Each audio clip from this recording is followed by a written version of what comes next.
Boa noite. O nosso grupo ele é composto por 5 componentes e nós iremos falar sobre a jurisprudência. A origem da palavra jurisprudência vem do latim, né? A jurisprudentia, onde jus é justo e prudência e prudentia é a prudência, o significado que é a ciência da lei. O que é jurisprudência?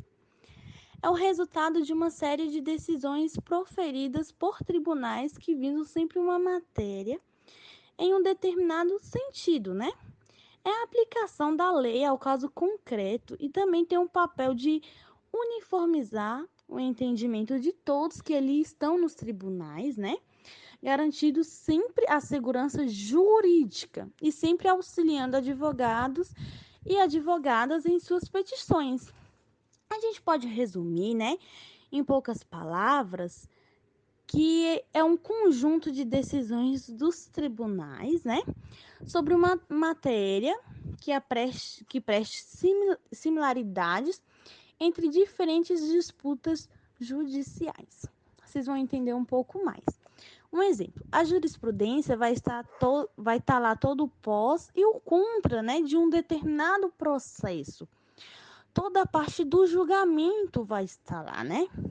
Vai poder verificar o que aplica, o que não se aplica, os argumentos jurídicos que levaram, né? Sempre dando uma resposta jurídica para o caso. Os sistemas jurídicos que norteiam a jurisdição de cada país vai estar se dividindo em dois, o common law e o civil law, a fim de compreender e entender qual é o sistema jurídico adotado em determinado país.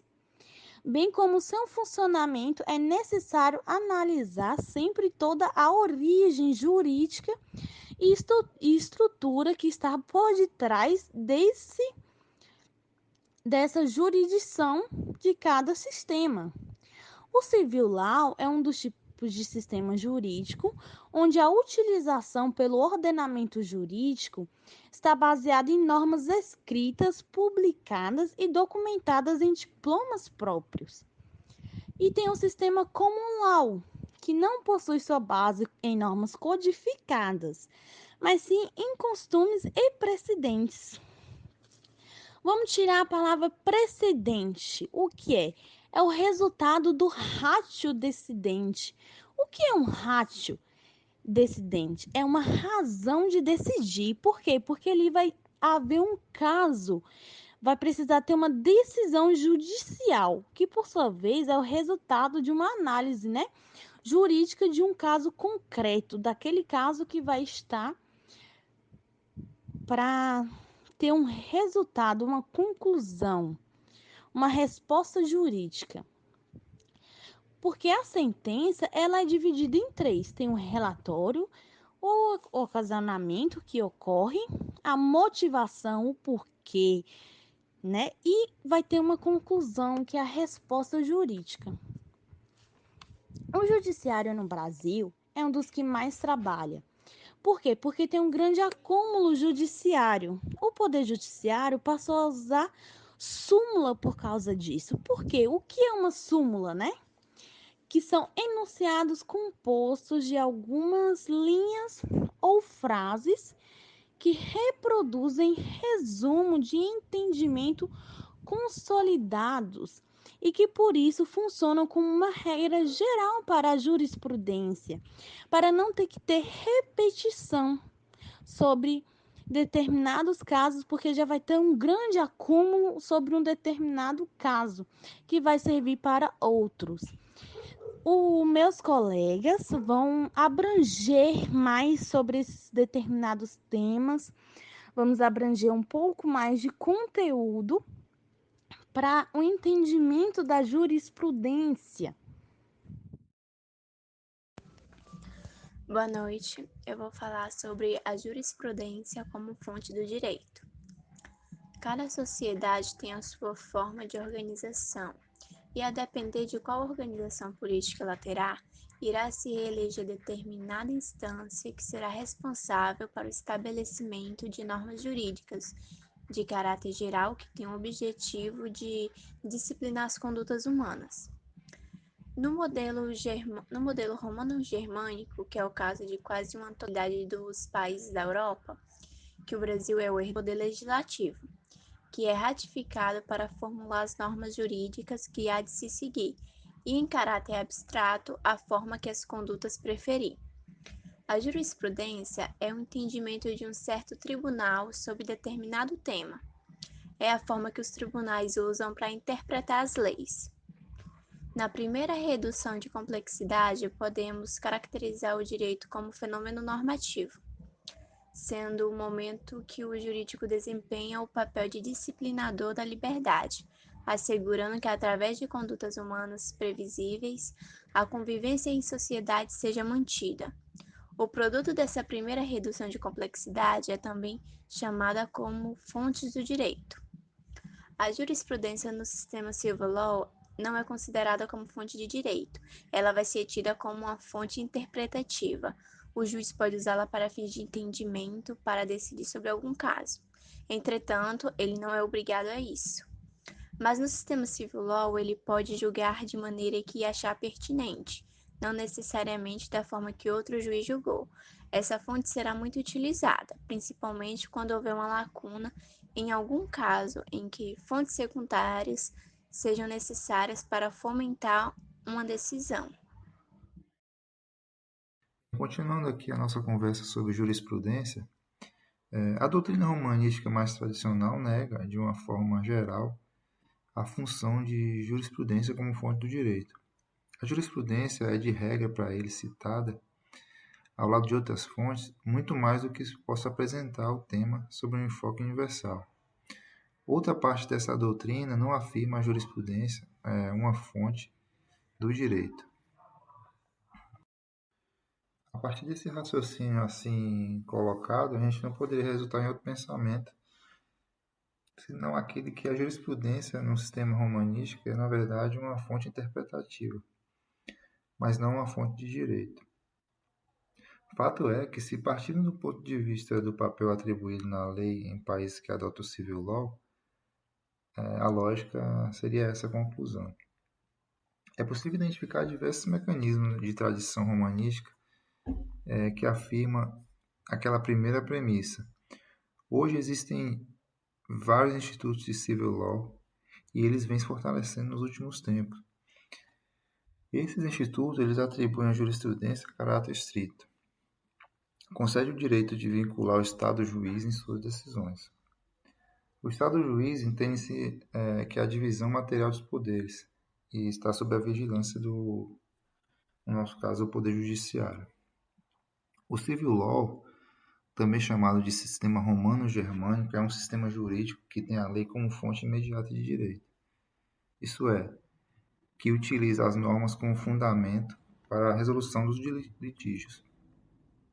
Hoje, nós não podemos afirmar que países que adotam o Civil Law permaneçam rigorosamente nesses moldes, já que ainda assumem papel vinculante para futuros julgados. Ainda que não sejam uma regra, várias dessas características atribuídas a órgãos do Poder Judiciário são de caráter verdadeiramente fonte de direito, rigorosamente. Só para a gente citar um exemplo de uma outra cultura, como por exemplo a Itália, segundo o professor de Direito Constitucional Lívio Paladin, a Constituição de 47 atribui à Corte Constitucional um ato de eficácia, produzindo assim no ato de verificação por qualquer motivo de invalidade, que em outras palavras teria um efeito particular, no sentido de impedir toda a aplicação ulterior das próprias normas.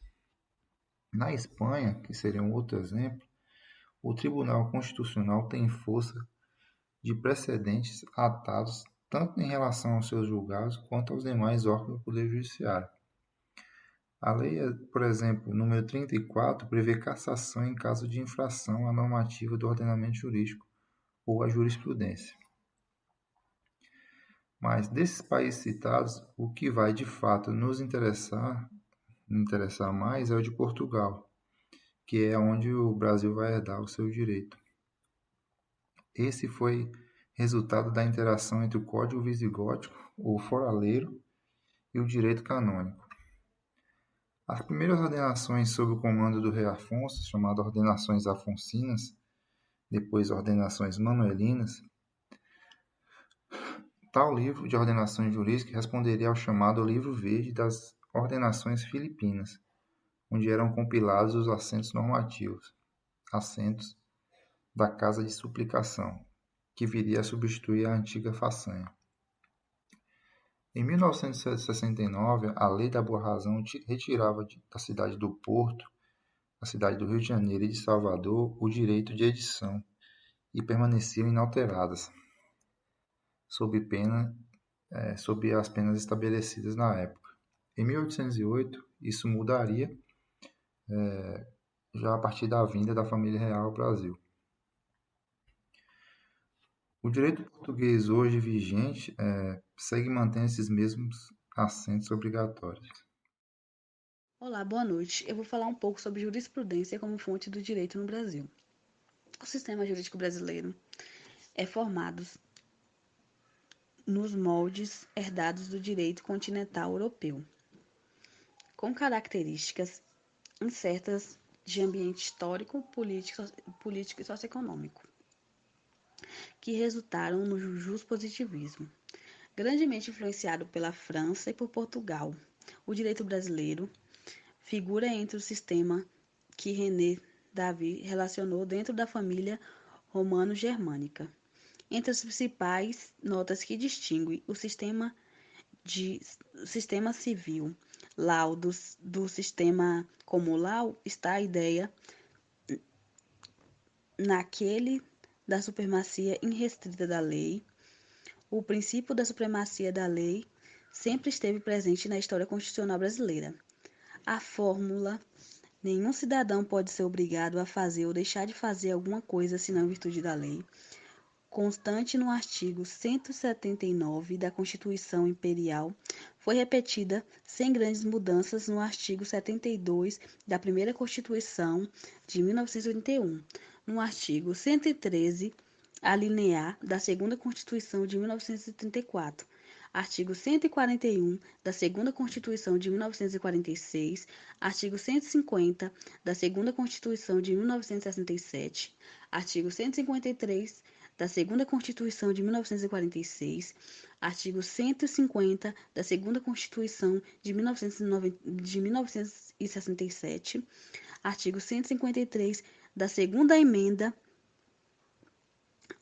Primeira de 1969 e, finalmente, no artigo 5º da Segunda Constituição vigente, apenas a Constituição outorgada de 1937 que silenciou o tema.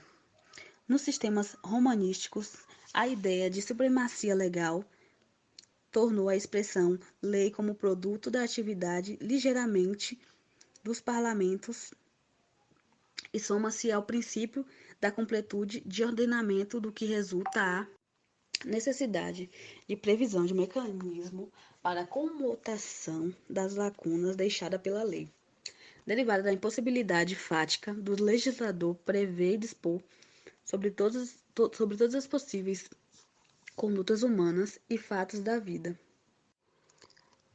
Em razão disso, a lei, mesmo desse sistema, autoriza a aplicação de normas extralegais no caso de lacunas. Essa autorização, contudo, é sob a ótica positivista e deve estar prevista expressamente na lei e será sempre subsidiária a ela no direito brasileiro. A regra está presente no artigo 4º da Lei da Introdução ao Código Civil.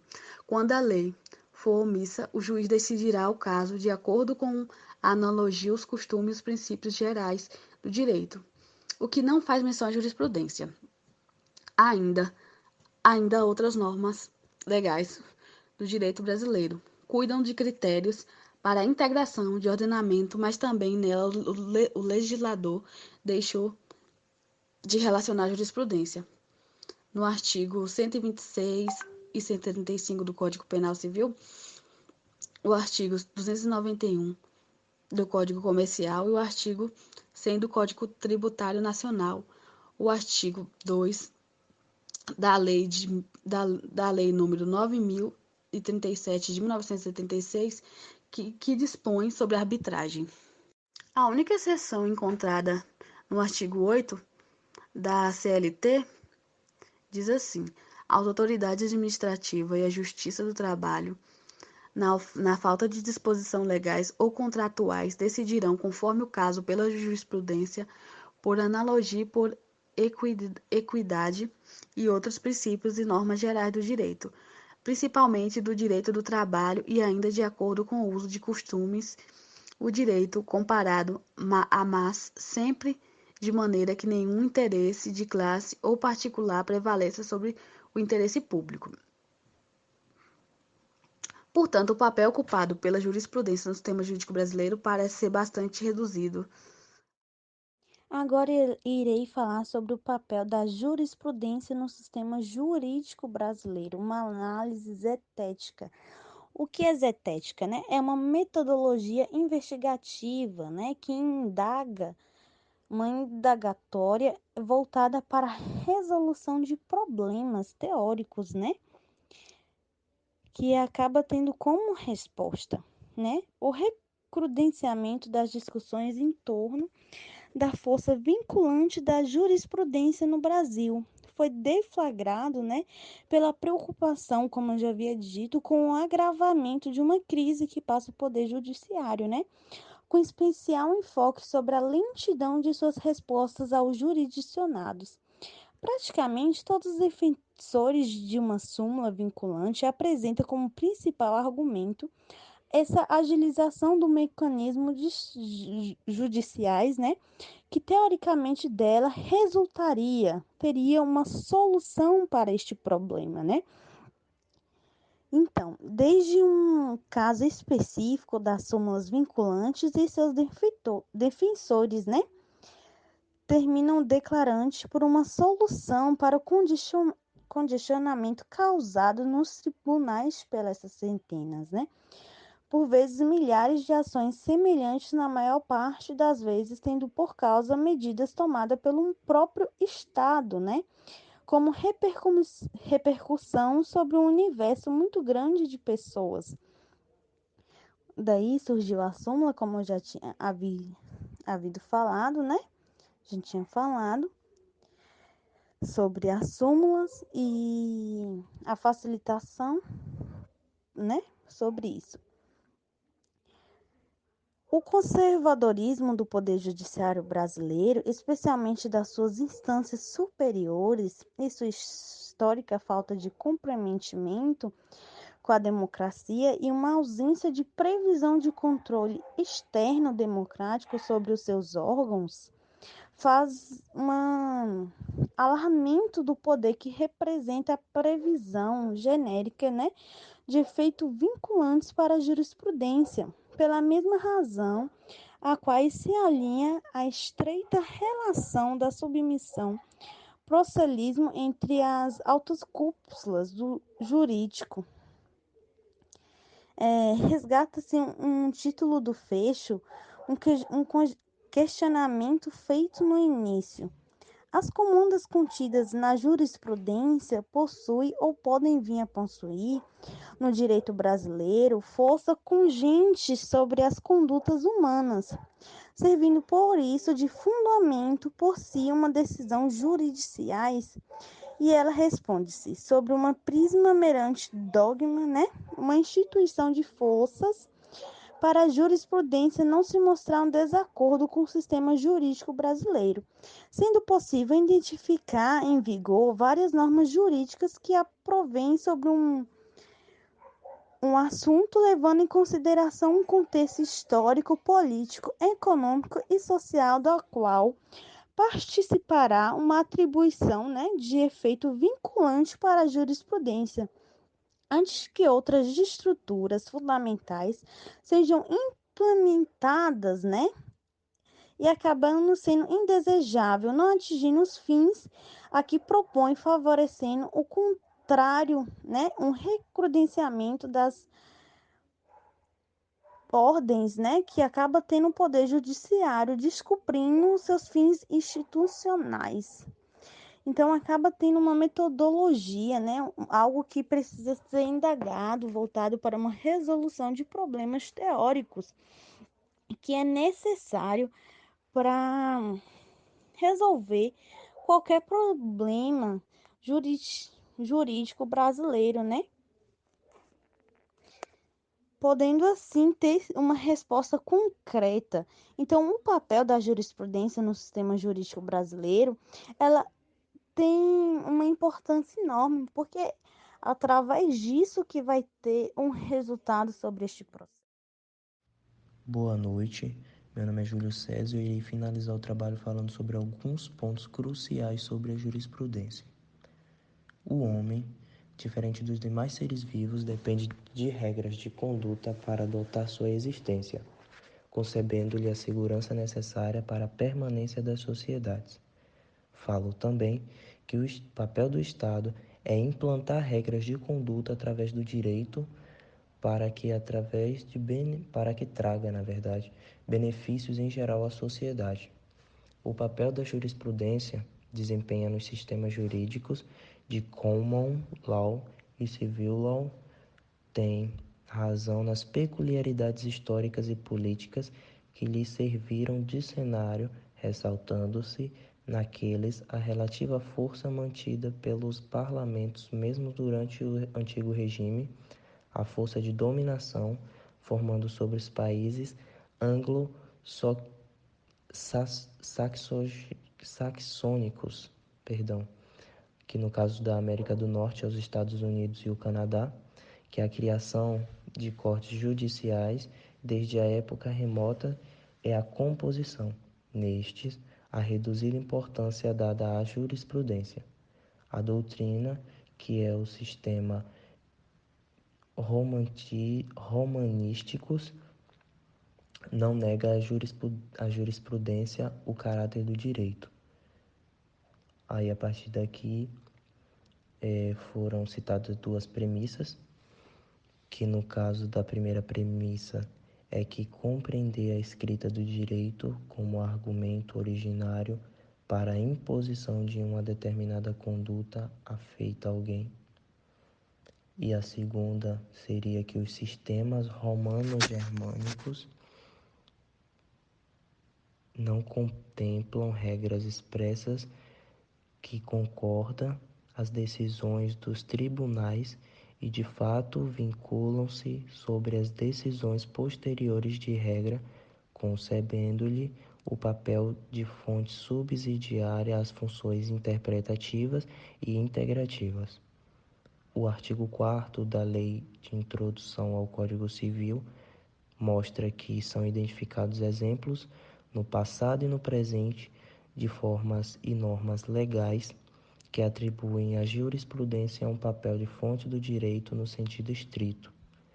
É possível afirmar, portanto, que a jurisprudência no Brasil pode ser considerada fonte do direito no sentido estrito, por ser atribuído o caráter de norma abstrata passível de ser mencionada no Estado juiz no momento de sua decisão, como argumento originário para a imposição coativa de uma determinada conduta. Do ponto de vista dogmático, a atribuição de uma força vinculante à jurisprudência não se mostra em desacordo com o sistema jurídico brasileiro. Ao contrário, a própria previsão de tribunais superiores competentes para a uniformização das decisões judiciais sobre questões das constitucionais, no caso do STF e o STJ, disposto em uma estrutura piramidal. A organização jurídica demonstra a preocupação com a coerência entre comandos pela jurisprudência e também depõe a favor da constitucionalidade das iniciativas que introduzem no sistema jurídico brasileiro, em determinados casos, o efeito vinculante à jurisprudência. No contexto jurídico, histórico, político, econômico e social, aquela medida, no entanto, tomada em substituição às necessidades mudanças estruturais do poder jurídico brasileiro é indesejável e não atinge fins a que se propõe, favorecendo, ao contrário, o recrudescimento das mazelas que tornam o poder judiciário descumprir de seus fins institucionais. Com isso, eu finalizo o trabalho.